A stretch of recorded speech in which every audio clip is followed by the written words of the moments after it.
Recently I had a comment that was posted on one of my YouTube videos that it was kind of disappointed that I didn't do more videos.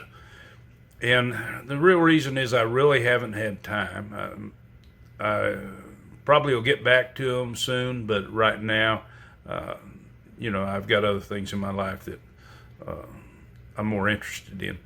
But I did come across the fact that I had made a lot of Facebook Live videos, and there was a lot of good information in them that some of it wasn't in the videos that I had currently listed. So what I decided to do was list these to my YouTube channel. And I hope you enjoy them. I hope you find more knowledge in them. And also, if you're not a subscriber, well, just go ahead and hit that subscribe button and hit the bell so you'll be notified. You select all. And if you like them, give them a big thumbs up. I hope you enjoy. All right.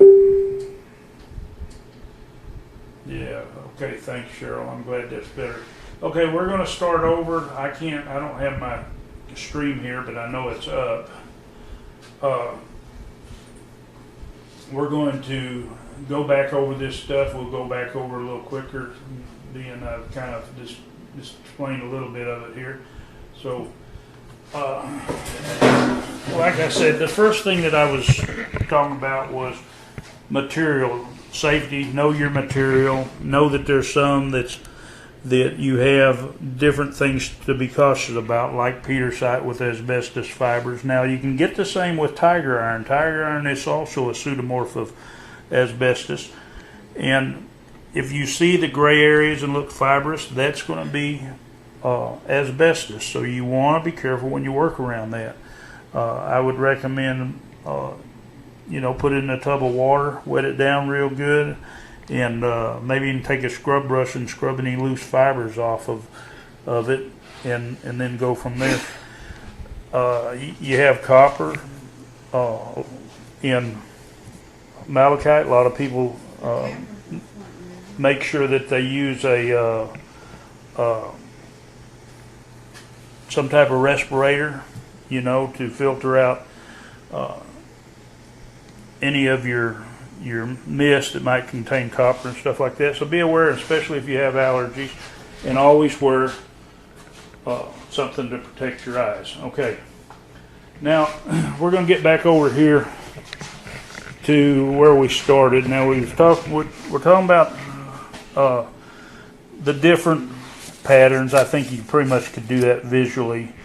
Now, the other thing that I was talking about was making sure that you use the best part of your material. Don't take and let me see what's going on here. Okay. I want to check a feed real quick, so then I'll get back to this. Okay. It's going to be choppy with the video because the internet here, I'm working off hotspot, and it depends on how much is there right now. Don't switch that. Hang on, let me. I didn't do it, but Okay. Now I got it back. Oh, I'm pushing too many buttons and switching stuff. Okay. Like I say, make sure the pattern is good. Make sure you use a good part of your slab. Look for cracks and stuff like that, because you don't want any of that into your cab. Now what we're going to do, since we've showed marking it out, now I showed the permanent marker, but also you can use a little scribe, stylus, whatever you want to call it. This is aluminum one. A lot of people use it. It marks. Depending on what color and material, it might be good. You can use a brass one too, but I like the marker unless I'm dealing with something like silomelane, or if you want to call it silomelane, where it's black like that. You might want to use the aluminum scribe to do that. Okay, we're going to go over here to the saw now. When it comes to sawing, I want to make sure that you know that your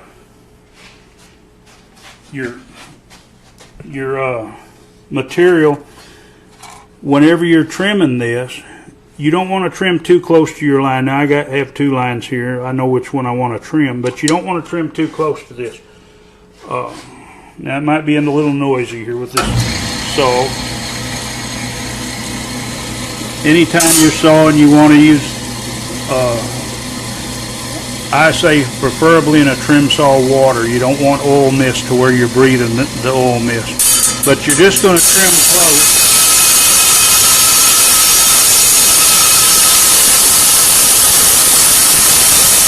And what I want to say is you're going to have a certain amount of fractures, and depending on the material, it's worse with some. So you want to make sure you saw back a distance to where you're not fracturing off your line. Don't turn your saw blade while you're cutting it either. You have to make straight cuts.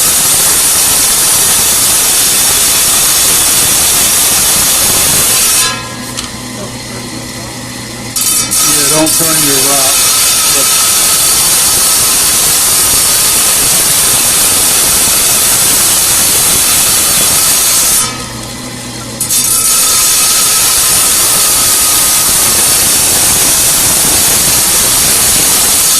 On certain material, you might want to trim off some of it, trim a little further away, and then come back and trim up tighter.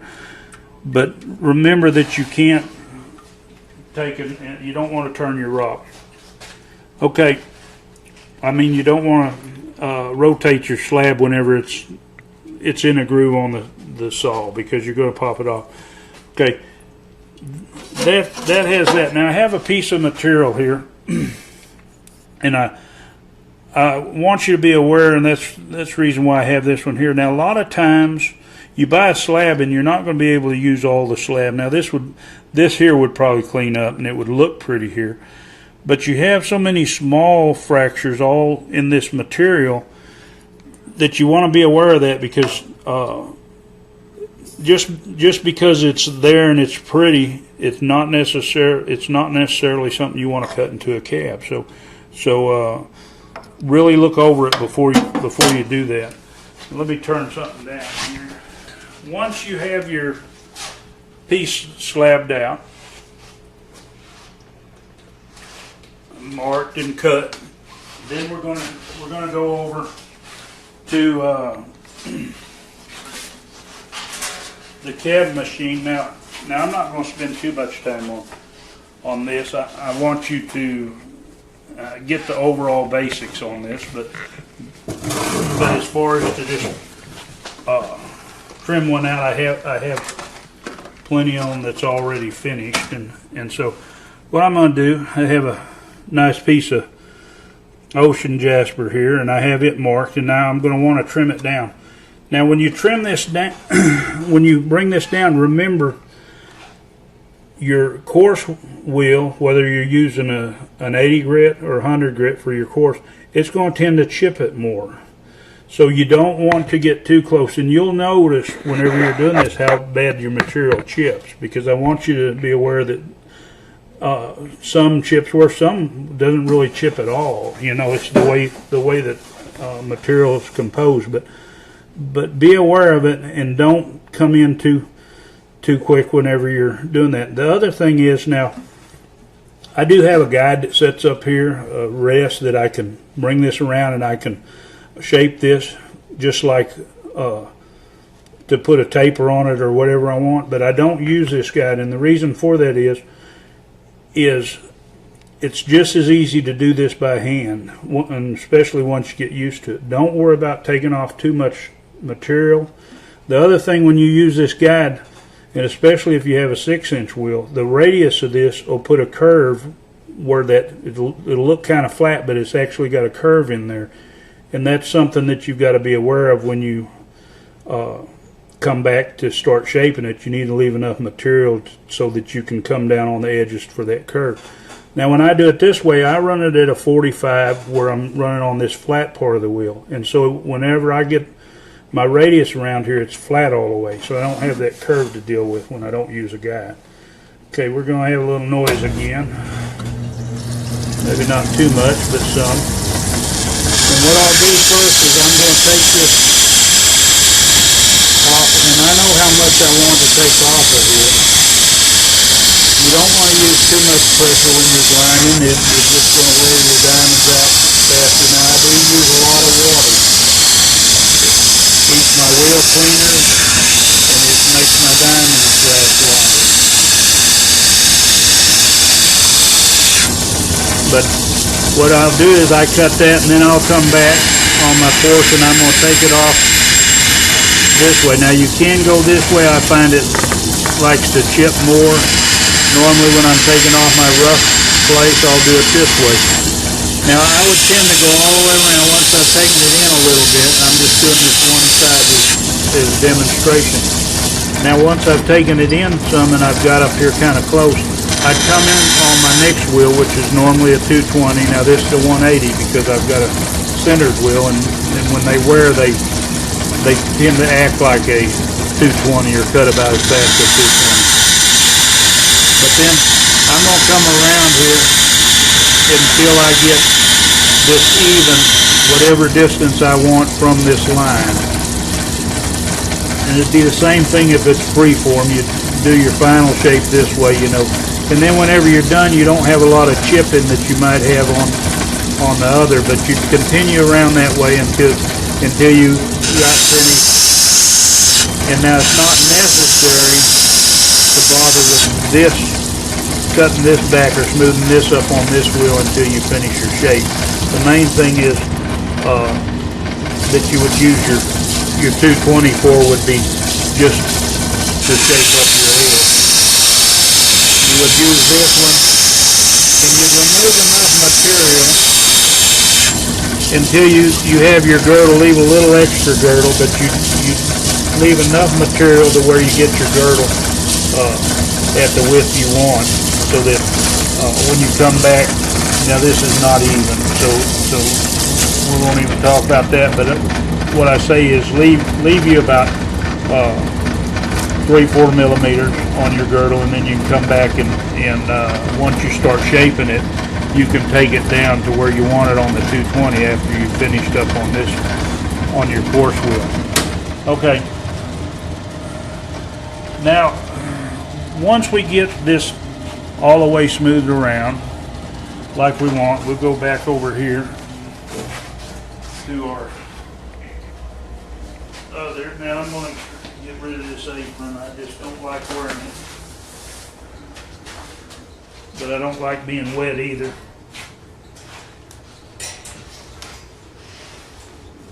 Okay. What we do now is we're going to come over here and we're going to dop this up. Now to dop this, there's a lot of different types of dop pots. You've got some that's like this. Now this has got black wax. Normally we use this one for faceting.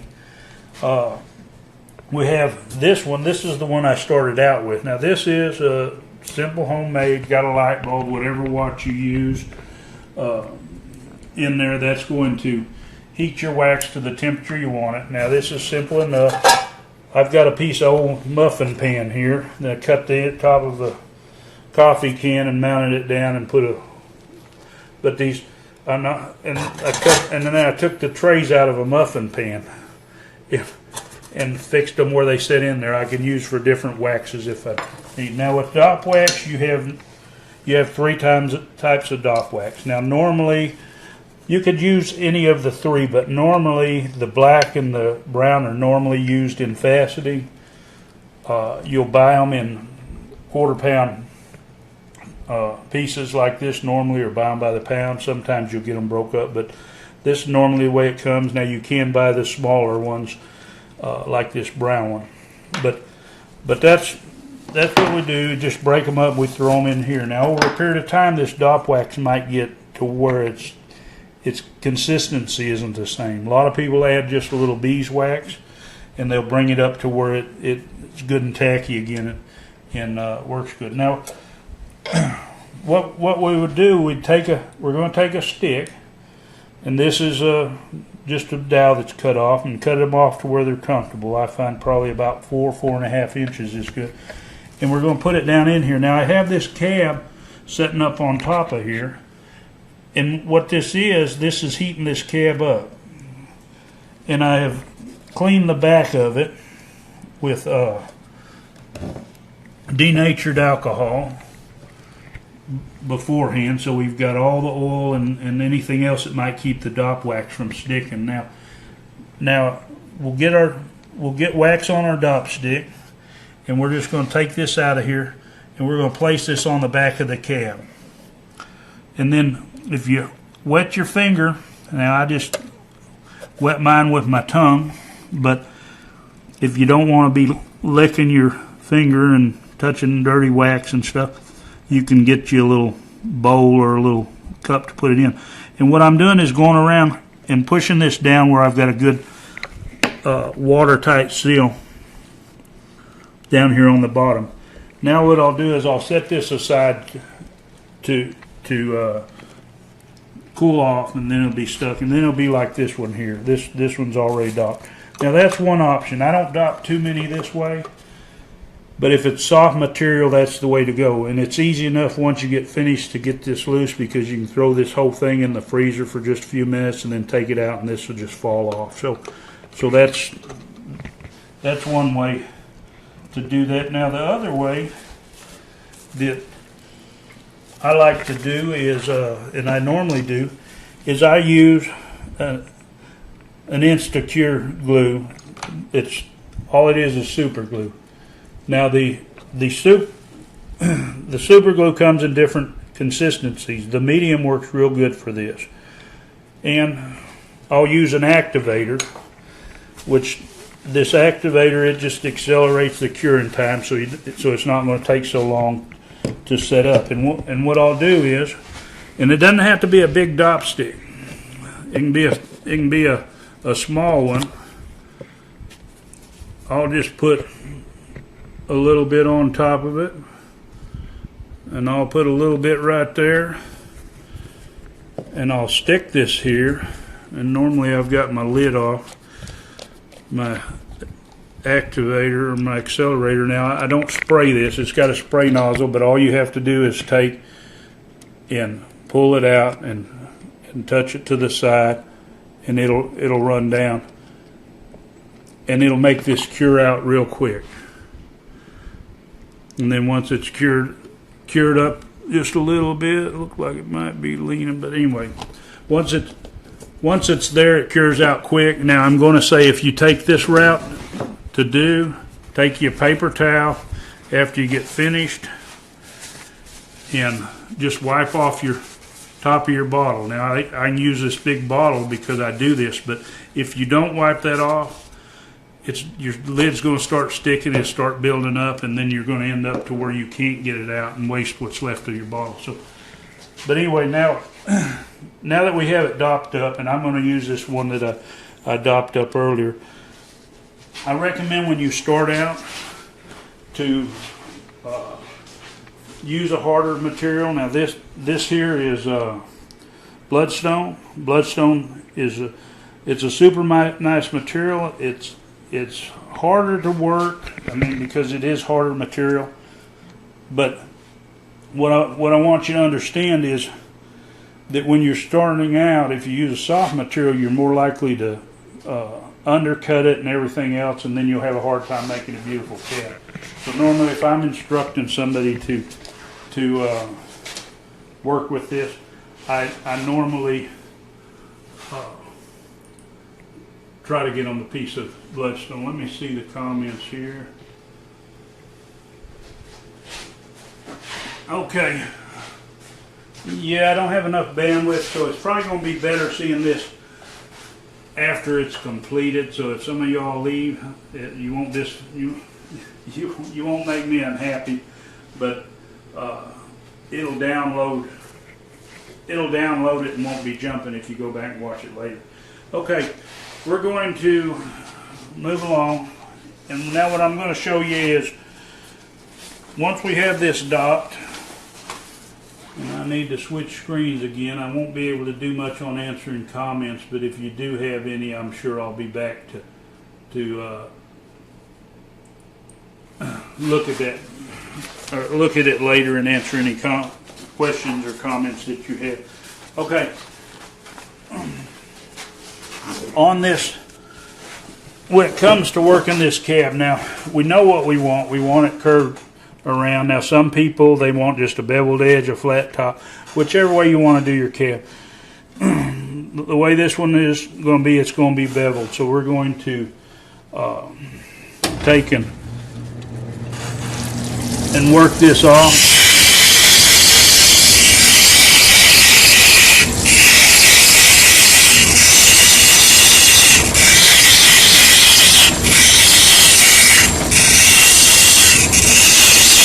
There's a lot of material to do. I'm going to work this faster. I think that's why I had that other cab out.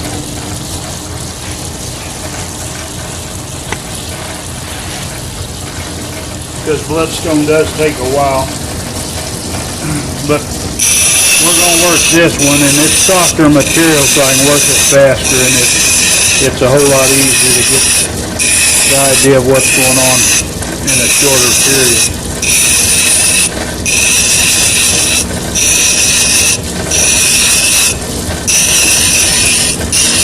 What we're doing, I'm just removing material, and I'm watching the horizon of this stone, because I can see as it's coming around, I can see if it needs more off or not. I just keep watching it and keep working it down and turning it until I get it completely curved like I want it.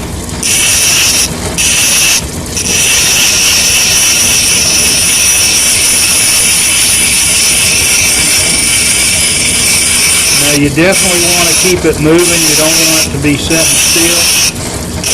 A lot of times when you're working bigger cabs, you can work them without even dopping them. You get good to where you can handle them. But when you're working with a smaller cab, unless you can keep a good hold on it, it's hard to handle it and keep from making flat spots. But if you stay in one place, you're going to have a flat spot there. Now, a lot of people are too critical about worrying about flat spots on this first step. Now, I don't worry about it too much. I'll take them out. But if you watch the way the light reflects, you can see that the curve is not to the middle. The light lets you know where flat spots are and everything else. So if you, when you pull it up, if you watch your light pattern on there, you'll know whether it's curved or there's flat spots, because your light won't be an even movement all the way around. Now you want to make sure you get all the way into the center whenever you do this. Now we're going to take a little bit more off this side.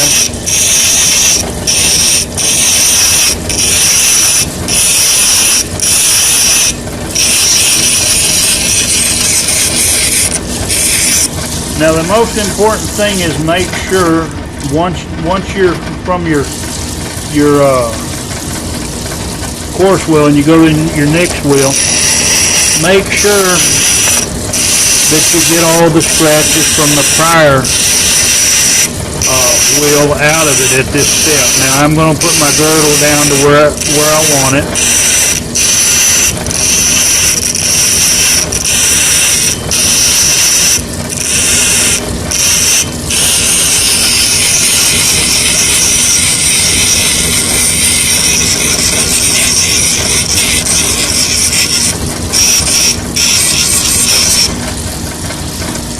And I'm going to get it pretty much worked down and curved like I want it. Now, being this is soft, I don't have to do as much work on this wheel. I can go to the next one. Now, what I'll do is I'm going to run it around here, and I'm using diamond belts on expandable drums, but I'm going to run it around here. Normally, I take a couple of revolutions. That way, I have this square. I like my girdle square to the back. Now some people like to put a little taper. You would just hold it at a different angle. Once I do that, now I'll take and I'll resize my girdle so I have it at the width I want it. Normally 2 to 3 millimeters, sometimes some like it 4, but most of the time on average about 3 is where I put it. And what I'm doing is I'm coming around and I'm watching this horizon on this stone, and I'm taking and I'm tapering it so that I get an even taper all the way across this, and make sure that I get my girdle where it's straight. And if it doesn't seem right, what I'll do is I'll go back around in the area that is doesn't look right, and then I'll redo it. Now I want to make sure that I get all my scratches from the 220 wheel. And what I'll do, normally those scratches, if they're in there, you can see them. Now, so I'll do a little inspection, dry it off and inspect it there, and then I'll come over to my 600. Now I'm going to do the same process over here. Except once I get over here, normally I try to do a little roll as I go around, make sure I get that, but I want to get all the way to the edge. The 600 doesn't take off as much material, so you can stay in place a little bit longer. You don't have to worry about moving quite as fast. But you do want to move all the time, because if you don't, and now some material is real soft, so you might have to, but what I do is, now after I do a 600, I'm going to take my magnifying glass, I'll dry it off and I'll look. And I don't want to see any scratches in the middle. Now you will see certain types of imperfections in the stone, but I don't want to see any scratches in the middle. And normally at 600 you start to get a shine on your stone. The harder the material, the more shine you'll get as whenever you get to 600. The softer, the less you'll have. Now I'm going to go to 1200.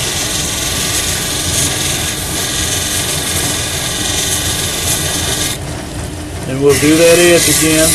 We're going to go around and get all the areas. Like I say, it doesn't take long. Of course, this is soft material. If I was using the bloodstone, it's a lot harder. You can see it doesn't cut near as fast as the bird's eye rhyolite. And even among the bird's eye rhyolite, depending on where it's from, it could be a lot harder.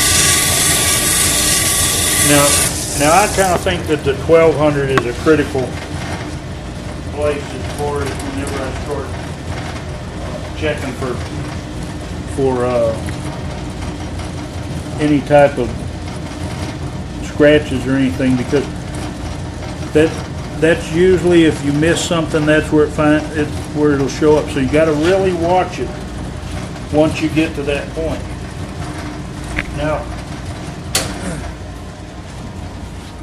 Now that we've taken to the 1200, now on most, now this is a 8000, which is 8000 that's been used quite a bit, and it has a real, it's really fine. It acts like it's a finer grit than 8000. But you want to make sure you cover everywhere on it, because you want to put that final polish on it. With this material,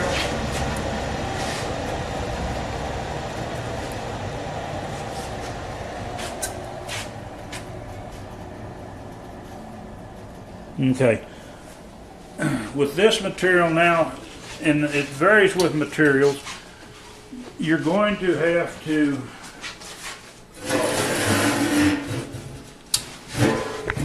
take and polish it afterwards. Now you might can do it. You might use a 5000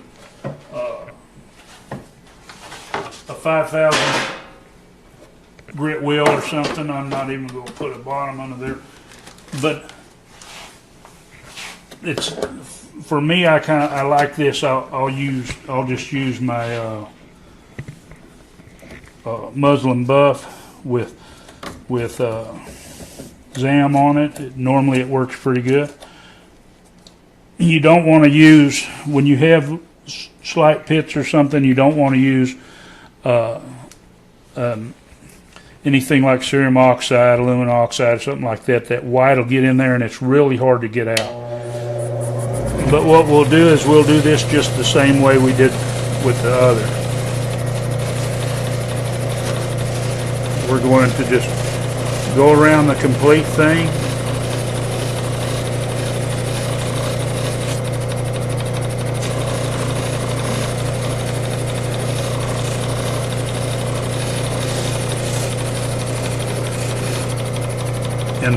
And then what we'll do is we'll take and wipe this down for any polishing compound that's on it, and then we'll stick it in the freezer.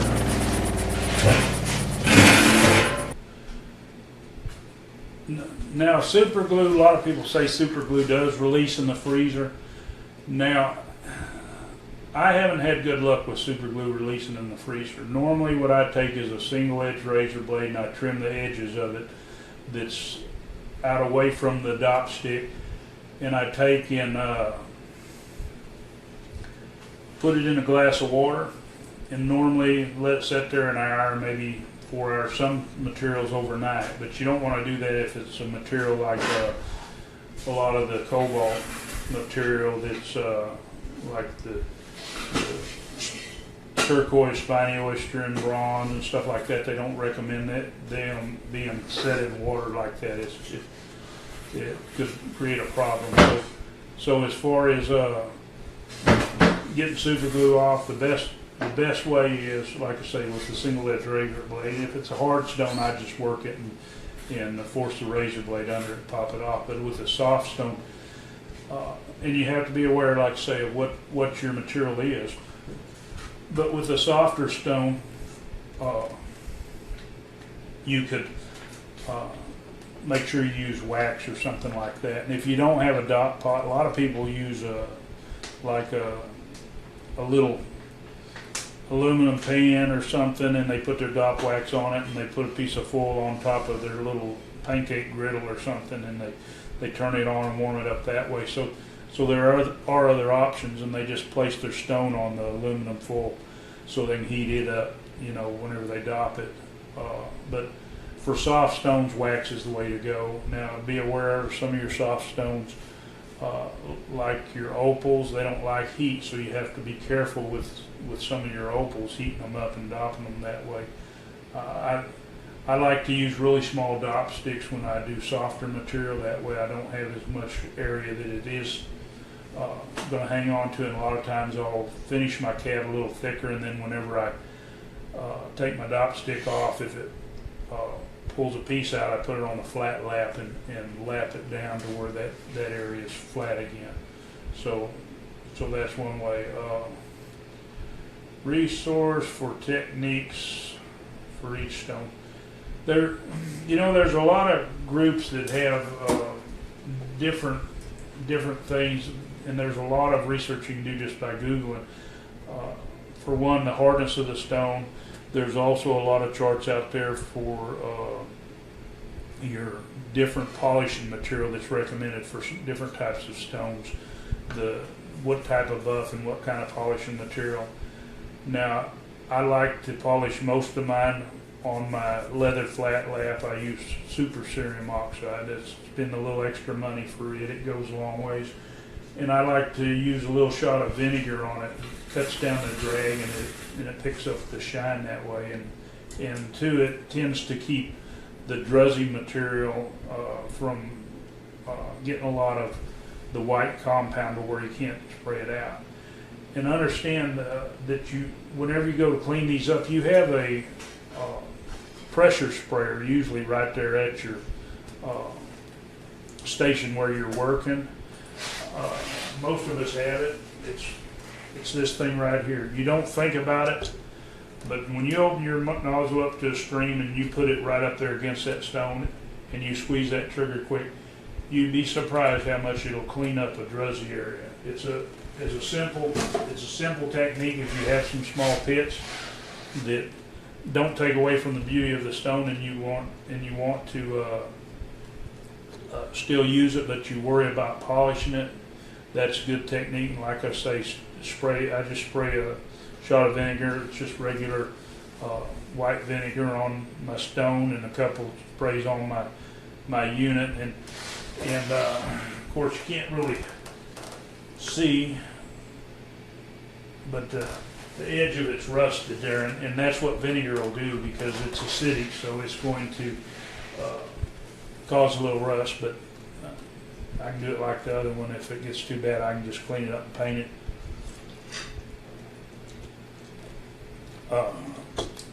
Okay, let's see, we had some more comments over here. Let's see what we had. Yeah, I know this feed is just, it's bad. I just don't have the bandwidth today. I don't know why. I'm nowhere else different than where I was. I'm glad that some of you hanging in there. You can, to release super glue too, you can use acetone, like fingernail polish remover. It dissolves super glue. You know, it just, you know, if you use a metal dot sticks, well then, you know, it's not going to soak into them. Now, I use the wood ones, and I trim the ends each time when I get ready to go again. Now, my big bottle of super glue, I just order it off of eBay. There's the name of the company